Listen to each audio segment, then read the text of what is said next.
Սատանան կփորձի հարձակվել ձեզ վրա, որպիսի դուք չաղոթեք։ Նա ձեզ կզբաղեցնի, որպիսի դուք չաղոթեք, եւ ինչ ասես չի անի, միայն թե դուք չաղոթեք։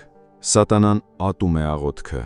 որովհետև աղոթքն օգնում է հաղթել նրան։ Մարդիկ դադարեցին աղոթելը, երբ Ադամն ու Եվան տրվեցին գայթակղությանը եւ փորձեցին թաքնվել Աստծուց։ Եթե դուք ընկնեք սատանայի թակարդը, ապա մինչև ձեր կյանքի վերջ թաքնվելու եք Աստծուց։ Հենց սա է աղոթքի բացակայությունը, երբ մարդիկ սկսում են թաքնվել Աստծուց։ Եթե սատանային հաջողվի ստիպել ձեզ դադարել աղոթելուց, կարելի է համարել, որ նա հասել է իր ուզածին։ Թույլ մի տվեք նրան դա անել։ Սկսեք մոտենալ Աստծուն աղոթքում։ Երբ Դանիել մարգարեն Բաբելոնում էր, երկրում գործում էր մի օրենք, որն արգելում էր աղոթել։ Թշնամին չէր ուզում, որ Դանիելն աղոթի։ ԱՄՆ-ում աղոթքն արգելել են դպրոցներում։ Հետաքրքիր է, ով է դրա հետևում կանգնած։